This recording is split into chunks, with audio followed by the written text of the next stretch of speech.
Sigale amma maalifin kana seeqaase beektaa maqaan amma asitti Haayile Sillaasetti amanan Harargetti immoo maqaa Haayile Sillaaseen nuu baasetti amanan namni keenya jechuu maqaa Haayile Sillaaseen nuu kenne kana akka amantitti fudhachuu eegalee jira namni keenya Harargee yoo tuute wareegamuuf deema laal sammuun nama keenyaa bakka jirtu laal agarte innaa itti amanuu innaa maqaa kana jaarachuu bira kutee jechuu ammoo maqaan kun maalii wajjin ragaan Haayile Sillaasee waan kana irra deddeebite dhiifama afaan kee deemaan naa qabadhu ragaan Haayile Sillaaseen Harargeetti baasuu kana ragaan ati qabdu jira wanni ati gartee ittiin nu amansiiftu ittiin nu fudhachiiftu jira yoo jiraate mee gannuu kanni yookaan nu ibsi obboleessa kiyya kana laal konfidensii guutuunis dubbadda cafe wanni baazar nu godhin cafe konfidensii guutuunis dubbadda hayyootuma feete manguddoo abaabiyyee kan ketillee yoo akakiyyeen ketillee yoo jiraate gaafachuu dandeessa umriin Harargeedhaa ganna 82 bara 1943 san dura wanni Harargee jamu addunyaa tanarra hin jiru 1943 Haayile Sillaaseen baase kuwaanuma ragaa itti barbaaddu guddaa hin barbaachisu abbuma feete Dr. Maamata san bilbili gaafadhoo feete abbaan fedhe siimuu danda'a kana sigale kun kana ammoo nuti akeekni keenya dhaloonni seenaa kana haa baratudha namuu matatti haa baratu guyyaa fedhe firraa jijjiiru guyyaa fedhe haa dhiisu sigale gaafa ummanni walii galee maqaan kun nuun taane jiru akkuma ummanni baalee gaafa duraa maqaan baaleelleen Harargee turte beekadhu baalee bahaatun ginniir irraa eegalee beeltoo fi kurkurruun lagni hidhaa kun Harargee ture ummanni Arsiidhaa Harargeen tun waa beegaman nurraa deebuu qabdii janiituma akkuma nuti iyyuu kanatti iyyanii yeroon isaa fagoodha firraa gamana ituu irratti addeebisan maqaa kana jechuu amma ummanni ituu kunis falmatee wal bilcheessee jira yoo fedhii qabaatan warri humbannaatis warri afran qallootis akkanumatti yoo waan kun maqaan kun bakka nun buujaan namuu wal gargaarree maqaa kana dhiibbaatti goonee mootummatti firraa iyyannee maqaa nuu ta'u maaliif bareentuma sadeen bahaan jenne maqaa Oromoo qulqulluu bareedaa kanu fakkaatu yoo itti moggaafanne rakkoon qabu ammatti immoo wanni nuti namni dirqamsiifnee mootummaa dirqamsiifnee namaanis ka'a jenneen wanni goonu hin jiru dirqamni nuti qabnu seenaa kana qofa nama barsiisudha akkas akka walaa hubannu ammoo ajandaa kana maaliif kaaftanii kajette ani asumarratti gaafinna gaafatamnaan wan haasawa kanatti seene malee akka ajandatti qabadhee as gubbaa ajandaa kana hin finnen garuu waan na gaafataniif waan hin beekurraa deebisuun qaba hajuun irraa itti seenee jechuudha arras borus iftaanis dhuunfaanis miidiyaa irrattis yoo namni na gaafate waan hin beeku kana nin dubbadha Hadiir kiyya galatoome hanganuman siin jechuu danda'a ni bu'eensa Hadiiri nama biraatiif carraa kenni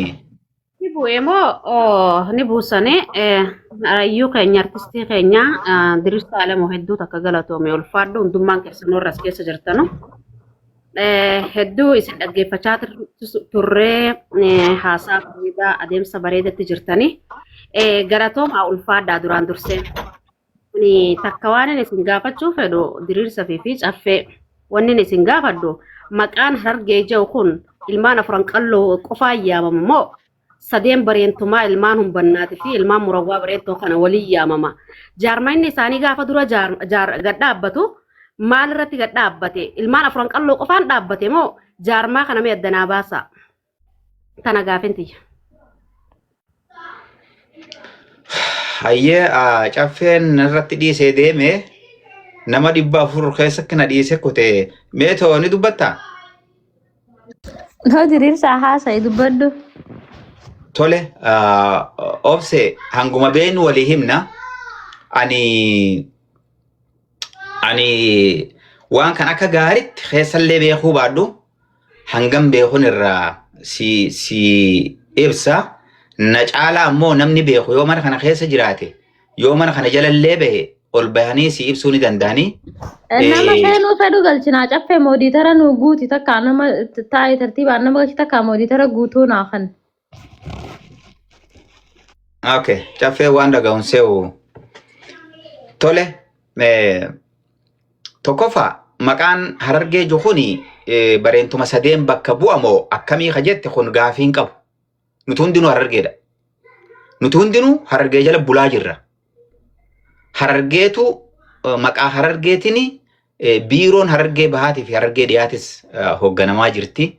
Tajaajilli mootummaa sarvisni adda addaa hundinuu maqaa kanaan geggeeffamaa jira jechuudha. Ammatti maqaa kanaa jala hoogganamaa jirra jechuudha. Kuni fuulduraaf maqaan kun akka nurraa ka'u seenaa qorannee waan irra geenyeef maqaan kun maqaa Oromoo waan hin ta'iniif maqaa nutti dhufe guyyaa keessaa nurra haame waan ta'eef fedhiin uummata keenyaan gaafatamne Oromoo hin ayyamsiifne abaabiyyeen kiyya fedhii isaan gaafatamne abaabiyyee kan keen gaafatamne humnaan fidanii nurra haan waan ta'eef maqaan kun nurraa ka'uu qabaa kajuu gaaffii aabboo fi abaabulee teenyaa uummata keenya guututi. Akkana nama amanutti jechuudha. Namoonni ammas keessaa hedduun Harargee ittiin amannu jechaa turan kun amata tokko dura, amata lama dura akka gaariitti warra nu dura dhaabbachaa turan hedduun isaanii. Ammoo wanni argaa jirru guyyarraan guyyatti dhaloonni kun waan kana argaa hubataa dhufuudhatu argine jechuudha ammaan tana. Wanni nu mul'atu jiru kana. Kanumaan keessaa sii baha. Kan ammoo afran qalloo jettu. Afran qalloo yeroo mootummaa Haayila Sillaaseetti fi dargii keessa maqaa Oromoo juu kana maqaa dha'uu waan hin danda'amneef maqaa Oromootiin gaaddisa tokkollee ta'anii mari'achuu waan hin danda'amneef dhorka wanjala waan si hidhu waan itti adabamtu waan ta'eef maqaan amma nuti Oromoof hin jennu kun jechuu taphatti dhufen seenaa dhiigaa fi lafeen dhufe wareegama ilmaan Oromoo kumaatamaan dhufe so maqaa wanjala ta'e kana maqaa dhawatanii waan qabsaa'uu hin dandeenyeef gaaddisa afran qalloo kana jaaran jechuudha. Uummanni Oromoodha.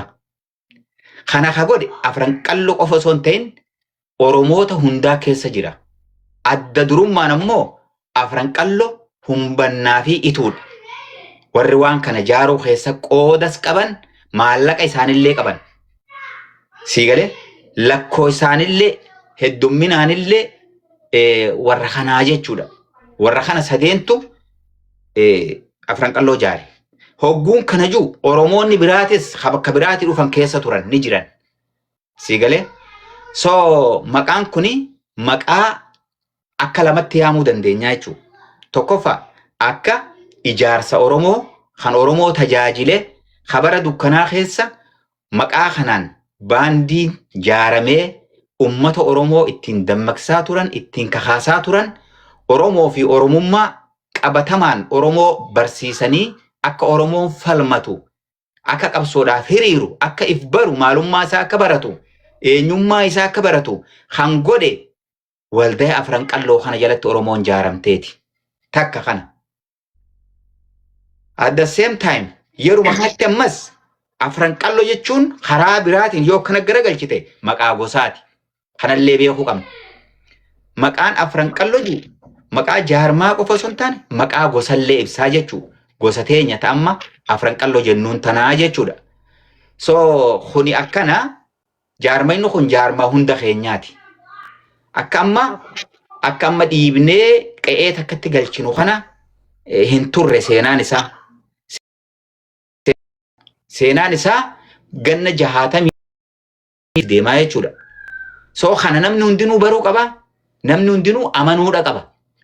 Isaan jaarmaa kana dhaaban warra irra lubbuun jiranillee gootota keenya hayyoota keenya warri wareegamanillee rabbi jannataan haa qananiisu seenaa gurguddaa dalaganiiti siidaa gurguddaa lafan nu dhiisanii deemanii jechuudha. Afran qalloon jaarmaa keenya ulfina keenya kabajaa keenya maalummaa keenya nuu kana akkatti ol kaanee dubbannu iyyuu kan hunda maqaa warra nu godhee jechuudha. Akkasi kanuman siin jechuu danda'ana caalaa warri beekan si deebisuu ni danda'an. Hayyuu keenya